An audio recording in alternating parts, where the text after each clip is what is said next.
All right, this next speaker is a fan favorite. Of course, he's a historian, but he's much more than that. He's a researcher.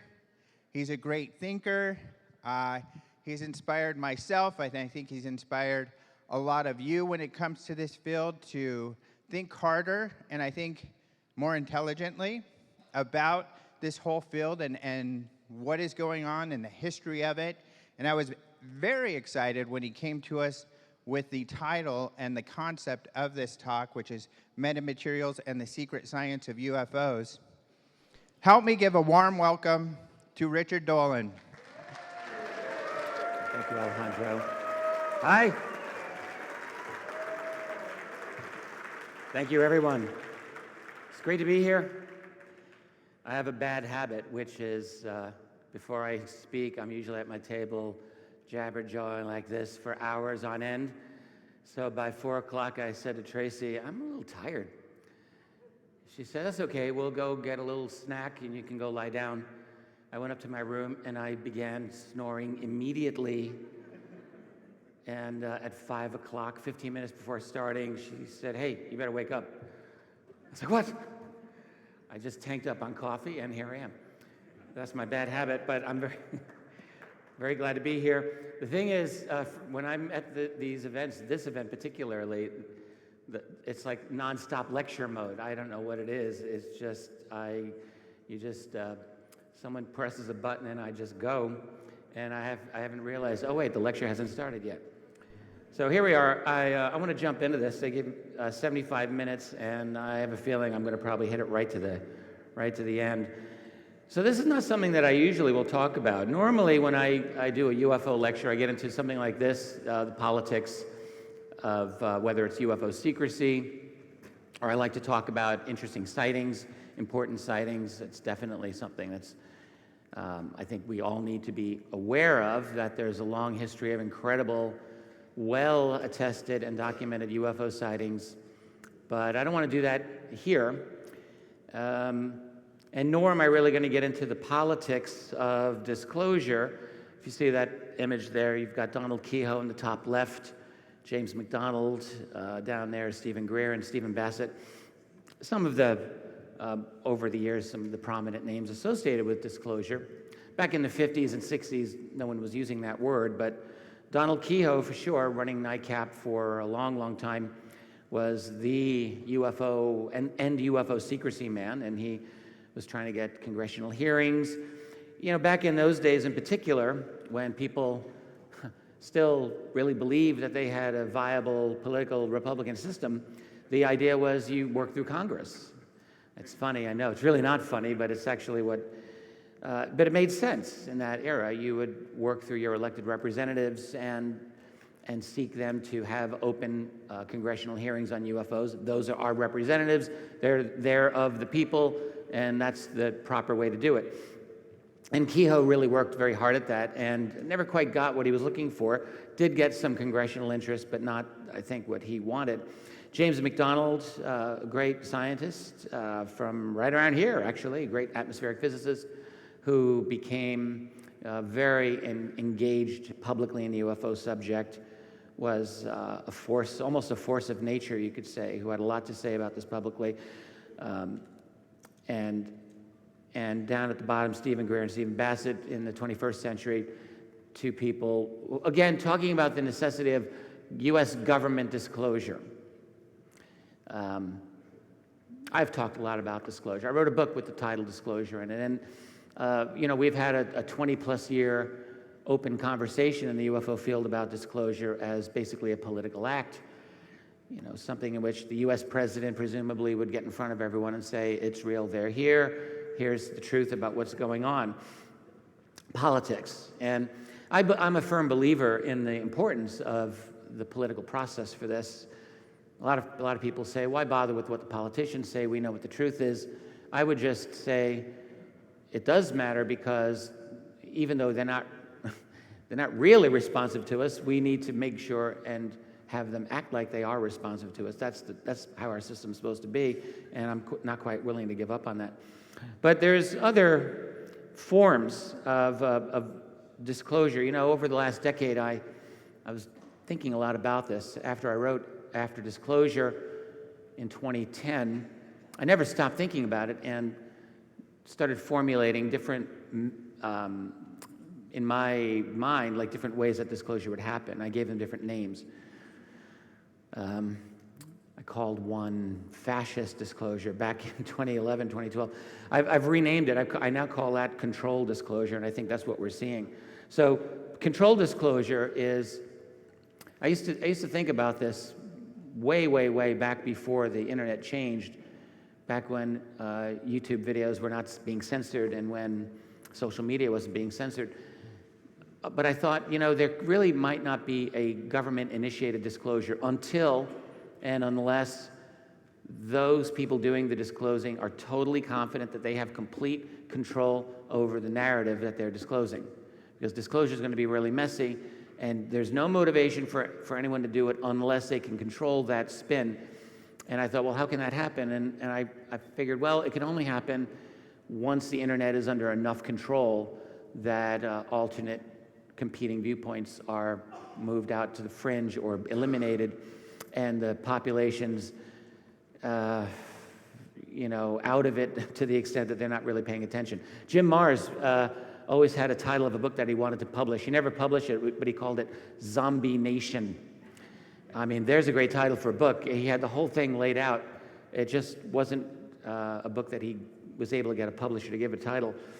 But we're in the Zombie Nation era. I think we're getting there. And with enough control over the web, I don't think we're quite at the level of complete domination of the narrative, but even in the last 5 years, we've really moved a long way toward it. So a controlled form of disclosure is something that I think can happen and might be happening right now. So we all know about this story. This is the New York Times from almost 2 years ago now. Almost, let's see, December 2017, when they ran this article, and then one other article, of course, and then Politico the same day ran an article, all of them outing the ATIP program, of course, and the great Tic Tac UFO encounter that's probably now the single most famous UFO encounter of the 21st century, maybe ever. It actually might be the most famous UFO encounter now. It's gotten a lot of attention. I feel rightly so. I think it's an incredible, well attested. By the way, Kevin Day is here, and he's an amazing guy to talk to about this. But I'm mentioning this article here because this, I think, has signified a sea change in how our media is beginning to portray this phenomenon. And the big question we should be asking, and I will be asking as we go along, is why now? Why is this happening? Here's some of the folks at TTSA. I don't know any of them personally except one person there. I do know Dr. Hal Puthoff. I will be talking about him in a moment. I think what he has to say on metamaterials is of key significance. A lot of people ask me all the time, what do you think TTSA is? Are they a CIA op? Are they legit? What are they trying to do? You know, there's a lot of ex-intelligence people in there, and it's not hard to look at them and think, a bunch of spooks running the disclosure outfit. And indeed, it's very interesting because when you do a YouTube search on UFO, just YouTube UFO, I mean, YouTube's so rigged now, it's a totally dishonest algorithm. I mean, it's absolutely, the only thing you get are major corporate, so you'll get CNN and BBC and Fox and more CNN and MSNBC and Fox and then CBS and NBC. It's like, that's all you get. That is all you get if you type in UFO for page after page of YouTube. So they rig, the only way these corporations win anything is by having the game rigged for them. That's what YouTube does. And TTSA benefits from that. So when you type in UFO on YouTube, you get a lot of pictures of Luis Elizondo and Christopher Mellon and mostly Elizondo and sometimes Tom DeLonge. Like, that's where all the big media is looking at. So it's easy to wonder, like, what is actually going on here? There's obviously an in with major media. And so I wonder, what is TTSA? Now, I actually, having said all of that, I'm not on board with calling them an op. I don't actually think that that's the case. This is my opinion. It's my opinion, not absolute fact. So you can critique it all you want. But what I look at them right now is as a faction. That's how I see them. So I think that within the system that we have right now, within this, basically it's an oligarchic type of governmental system where you've got powerful factions. And what you have really is not really government anymore. You've got really private, powerful corporations and entities working within special access programs, black budget programs. That's where the power is. And in that kind of a context, it seems to me that there's a lot of opportunities for people in industry, if they were to push their own, let's say, disclosure narrative, if they were able to get disclosure to move forward in any way, they could benefit from it. And maybe they believe it's a good thing too. Maybe some of them do. I personally think Hal Puthoff does. I have talked with him about this. I don't think he's lying to me. I think he's being truthful with me that he thinks it's a good idea. But I also think that if you are TTSA, excuse me, then you've got. People always have motivations. We're human beings, not angels. That's why we're human beings. We have motivations. We do things. So I'm sure that they have motivations for themselves. If you're a defense contractor and you know that this stuff is real, you know that there's exotic tech being hidden within the classified world that you don't have access to, but you want access to it, then you might have, and if you have connections in the system, you might want to push for a disclosure. Just saying. Like, I think one thing that we tend to miss out in our looking at the machinations of disclosure is private industry within the black budget world. I overlooked it for many years myself, so it's easy to do, I think, but I think that there's a lot of that going on here. It's my opinion at this time. So I'll talk a little bit about Dr. Hal Puthoff. I feel like I've been lucky. I've gotten to know him for almost 20 years. When my first book came out in 2000, and then it was republished in 2002, but even before the second edition of that book, of UFOs and the National Security State, he wrote to me, and he said, I really like your book. Bought a bunch of them, gave them out to my colleagues. I almost fell off my chair. And we actually had a number of conversations, and I flatter myself to think that we actually get along with each other and we like each other. I think we've had a couple of nice one-on-one conversations, and I'm grateful for that. But aside from a personal connection with him and the fact that I believe that he has integrity and I believe he's been honest with me over these many years, I don't think that that's clouding my judgment when I talk about this lecture that he gave just over a year ago. And he gave it in June of 2018 at the Society of Scientific Exploration / IRVA. Tracy earlier today was talking a little bit about IRVA. Did I do that? That was fun. Okay. Hopefully, bad Richard, don't do that again. I don't know how that. So, International Remote Viewing Association, SSE / IRVA. So it was June of 2018, and by the way, so this is a lecture that last time I checked is still available on Vimeo. I think it's $5. You got to drop $5 and you can watch this. It's worth it. When I told him that I saw his lecture on Vimeo, I think he was very surprised. I don't think he knew it was on the internet anywhere. But not only is it on the internet, it's gotten some commentary. One person who was there, I know who this gentleman was a good guy, very, very smart person, wrote a long, detailed description of Puthoff's lecture, and that was posted on Steve Bassett's PRG, Paradigm Research Group website. It's a really good analysis. So I'm going to talk a little. This is Hal Puthoff giving his lecture. That's a screenshot. And as you can see, there's called the DoD's UAP program, the backstory, the forward story. It's kind of an amazing thing because I've known for many years that he has had a deep interest in the UFO, UAP phenomenon, but this was not ever something that he was able to talk about publicly. And as he said in his lecture, I'll come back to that in a second, he said, I wasn't allowed to talk about it until now. If I had talked about it before this, I would have possibly gone to jail. So And also, I'll just say, in the aftermath of that, I wrote to him and I said, so did you get a green light? Like, what is this all about? How have you been able to do this? And he didn't really give me an answer. He gave me, I would say, a non-answer. And I said, I don't really think that's much of an answer. You're really not. And he said, well, maybe in the future. But somehow someone or some group gave a green light to him at this time so that he could do this. Now, definitely the impression that I got is that this was a very quiet conference that he was at. Not like this, not anything like this. Small and contained, and I think he knew it was going to be recorded, of course, but I don't think he knew it was going to go out on the web. So I think it was just going to be like old school DVDs type thing is what he was thinking, but that's not what happened at all. So the star of his presentation was this little piece of bismuth magnesium, the metamaterial, as we'll call it. I should point out, he didn't get into this in his lecture, but it really ought to be said. This was a material that was in the possession of Linda Moulton Howe for many, many years. So what happened was in the 1990s, this was sent into Art Bell of Coast to Coast, and it was allegedly or said to have been of a UFO crash retrieval.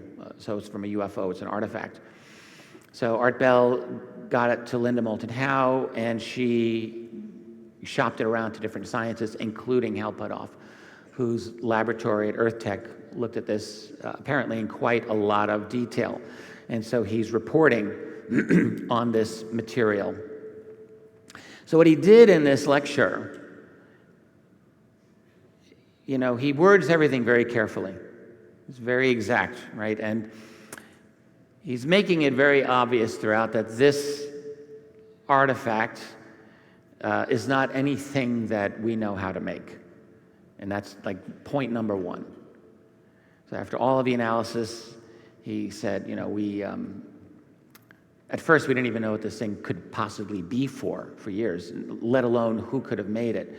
We don't know how you could have gotten the tiny layers of bismuth and magnesium, much less than the length of a human hair, each layer, to bond in the way that they bonded.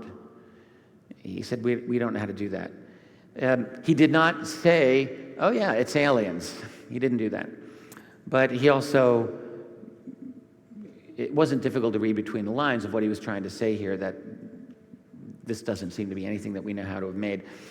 And then he talked pretty candidly about, and this is all kind of vague, but the strategy by him, by his people, by his group, by whoever was allowing him to talk, the strategy to advance the disclosure process, he said, without breaking non-disclosure agreements or releasing classified information. So just stop and think about that for a minute. So if you're in his position, or in the position of someone comparable to him, and you've had access to classified, highly sensitive classified information on UAP or UFOs for many years, and now somehow you've got a green light to talk about it, how do you do it? It's not like someone says, well, you're now allowed to say everything. I don't think I've come to understand, I should say, that I don't think it works like that, because there's probably within one piece of data about this material, there might be 5 or 6 or 7 or 8 specific classified regulations that govern the things that you can say. And if you've got all of these different agreements in place, they don't necessarily all go away just because you have a partial green light to talk a little bit about this thing. So what he's saying is he's and his colleagues have been working on a strategy to move disclosure forward without breaking the law, basically. So it's a tricky, a very, very careful path that they have to walk through. So he didn't say this, but it's easy to wonder that he was given a green light on condition that no classified information, nothing classified is released with the things that you say. So it would be maybe a yellow light. Proceed with caution. As Bassett put it on his PRG website, according to Puthoff, we're not saying it's extraterrestrial, but it's extraterrestrial. And I think that's a fair way to put this lecture. Absolutely. And having spoken with this man many times and not going to, give up things that he has said to me personally in confidence, I will just still say that I think that is an exactly accurate characterization of how Hal Puthoff thinks about this. That's what I believe. I strongly believe that. So this lecture is one